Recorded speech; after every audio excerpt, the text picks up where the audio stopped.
that the former royal known as Prince Harry, the Duke of Sussex, really dealt a bitter blow to his own. It all started with one single line, short, official, and absolutely earth-shattering. Buckingham Palace confirmed a constitutional review of royal titles. Now, to an outsider, that might sound like royal paperwork.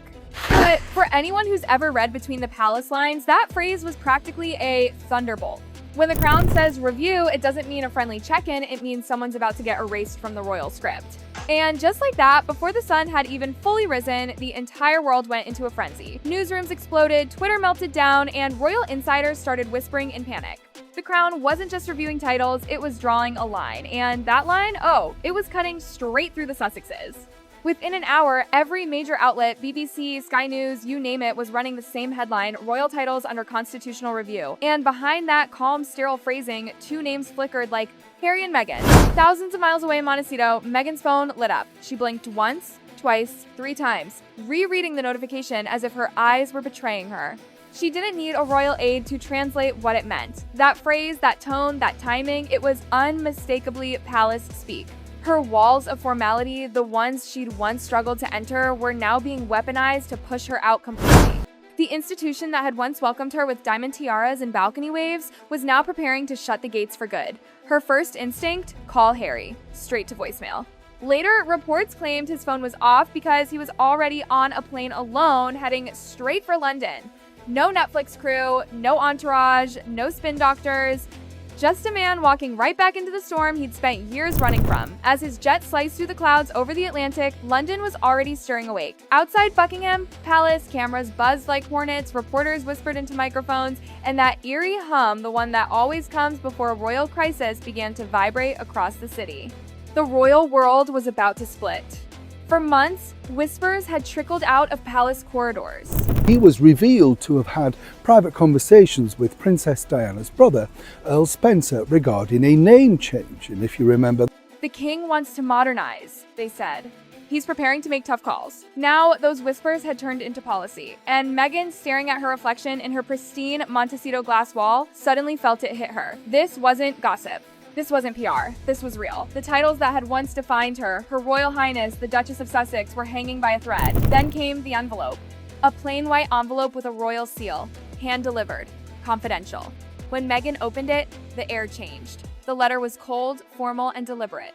In accordance with the constitutional review currently under process, the titles and privileges formerly associated with your ex's station shall be formally reevaluated. No greeting, no apology, just authority wrapped in centuries of indifference. She read it again and again, trying to find even a trace of warmth. There was none. It was the kind of letter that ends an era quietly, surgically. Her team panicked, phones rang, lawyers scrambled, statements were drafted that said nothing. But Meghan just stood there, motionless, the letter trembling in her hand. To the world, it was just bureaucracy. To her, it was a heartbreak signed in royal ink. Meanwhile, back in London, Clarence's house had turned ghostly. Staff whispered in corridors, footsteps softened, doors shut quietly. The king had signed the decree and his youngest son was waiting. When Harry entered his father's study again, his voice broke between anger and disbelief. She got the letter in California, he said. No warning, no call. You knew. Charles didn't look up. It was not my decision alone, he said softly. The government don't... Harry cut in. Don't tell me this was Parliament. This was you.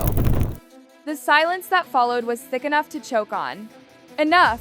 Charles roared, slamming his hand on the desk. I will not have this family destroy itself in front of history. The room fell silent. 3 men, father and sons, frozen in a portrait of heartbreak, pride, and centuries of unspoken pain. Finally, Charles looked down, his voice trembling with exhaustion. You wanted freedom, Harry. But freedom has a cost, and I'm the one paying it. Outside, the press lights flashed against the fog, hungry for a headline, unaware that history had already changed behind those walls. Shocked many of us, in fact, simply because why would you want to do it? And more importantly, we'd already revealed or found out that Meghan Markle suddenly wanted to be known as Meghan Sussex, or indeed whatever, anything but Markle. The king's decree lay on his desk, still warm from his signature, a signature that had just divided his own bloodline. By morning, London was wide awake, and so was the outrage.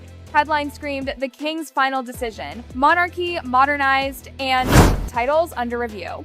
But behind those fancy words hid something brutal, a family torn in two. Some called the king brave, others whispered he'd gone too far. But for Meghan, the debate didn't matter anymore. In Montecito, she didn't speak to the reporters waiting at her gates. She didn't need to. Her silence said more than any press release ever could. Still, the world couldn't stop talking. Think pieces, interviews, reaction videos, everyone had an opinion, and all of them revolved around her name. Every picture of Meghan, every pause in her interviews, every glance was now dissected, turned into evidence of pain or pride. A leaked photo showed her standing by her garden gate, barefoot, clutching that royal letter in one hand. The tabloids called it the Duchess's last stand, but in reality, she was just trying to breathe. Meanwhile, in London, political gears turned fast. Parliament debated the ethics of monarchy reform. TV panels screamed over whether the crown had gone too far. One newspaper ran an op-ed titled, "The Sussex Question: Can a Family Survive the Institution That Created It?" Inside Clarence House, the king's advisors worried. What was supposed to look like strength now looked heartless. "Your Majesty," one whispered, perhaps a softer statement. But Charles shook his head. To him, silence was control. They were doing something to wipe away their own historical past. Both wanted a brand new name, and according to Meghan, of course, Sussex was what they were as a family. That was their... And control was all he had left. In his hotel near Hyde Park, Harry sat in the dark, watching the coverage on loop. Clips of his mother flashed between news anchors, analyzing his every move. One commentator whispered, "History repeats itself." Harry switched the TV off. Across the Atlantic, Meghan sat at her kitchen table, the same spot she'd once used for cheerful interviews about motherhood and charity. Now, the cameras were outside, flashing through the haze like vultures circling light. She scrolled through the news: BBC, The Guardian, The Telegraph. Every headline shared one thing: her name. To the world, her silence looked like grace. To the palace, it looked strategic. To her, it was survival, and then the blow that changed everything. The BBC broke in with a live alert. Buckingham Palace confirms the titles of the Duke and Duchess of Sussex have been formally suspended, pending permanent removal. That phrase, pending permanent removal, landed like shrapnel. Meghan was mid-call with her lawyers when the notification popped on her screen. Her face turned pale. She didn't speak. She didn't even blink. For a moment, even her team went silent. Within minutes, the internet erupted. Clips of her wedding, her speeches, her interviews flooded TikTok and Twitter. The hashtag number "end of an era" started trending. Then came another number, "protect Meghan." And then, something unexpected began to happen. People who'd once mocked her started to see her differently. Sympathy was shifting away from the crown, toward California.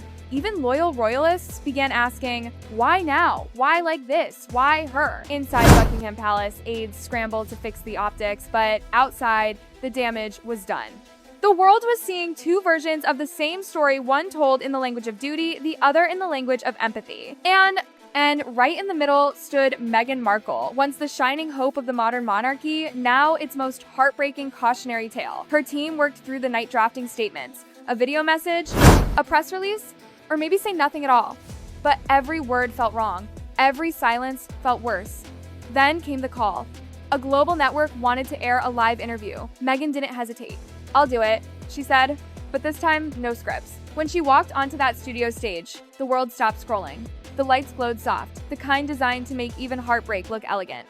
Meghan sat straight, calm, and eerily composed. The interviewer's first question was gentle. "How are you?" "Are you holding up?" Meghan smiled faintly. "Some things you don't hold up through," she said softly. "You just survive them." Then came the question that froze the room. "Did the king personally inform you that your titles would be removed?" Silence. Her throat tightened. She swallowed. Finally, "No. I found out like everyone else on the news." The interviewer lowered her gaze, visibly shaken. Meghan continued, her voice cracking just enough to show the weight of it. "I don't wish harm on anyone. But to learn that part of your identity, something tied to your children, was taken without a single word, it's hard to explain that kind of pain." Within minutes, that clip went viral.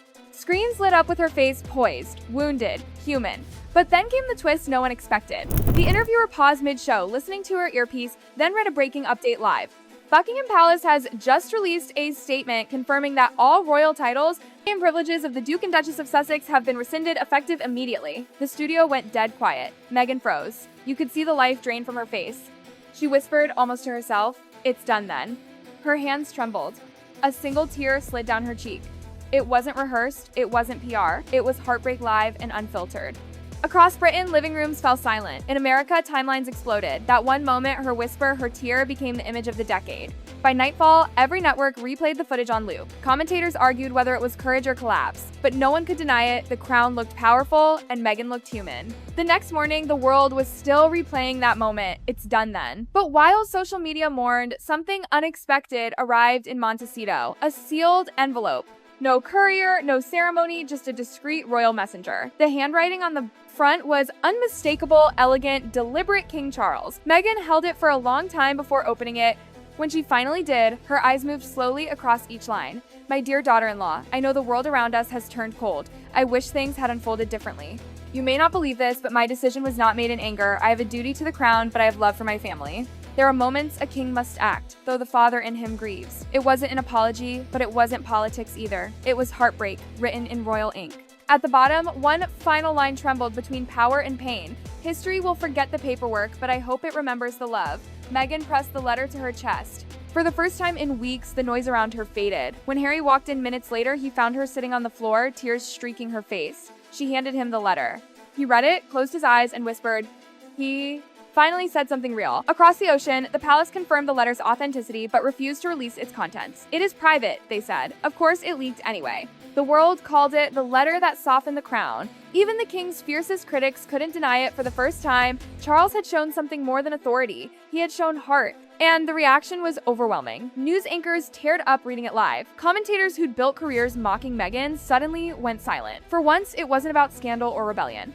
It was about forgiveness, the rarest thing in royal history. In Montecito, Meghan decided to respond. No press team, no cameras. Just a handwritten note of her own.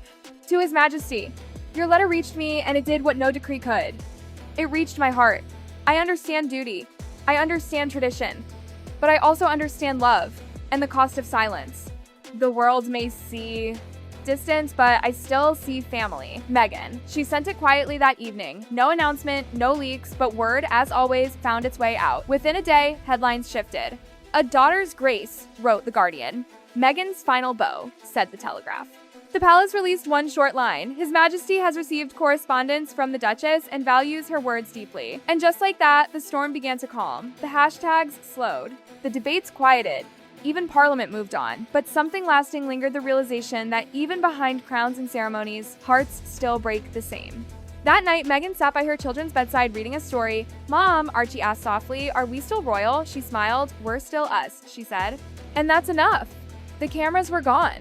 The world had moved on. But in the quiet, something pure remained peace. And back in London, as King Charles closed his study door, 2 letters sat on his desk, one written by a king, the other by a daughter-in-law. He smiled faintly, because titles can be taken away, but understanding, once found, never leaves.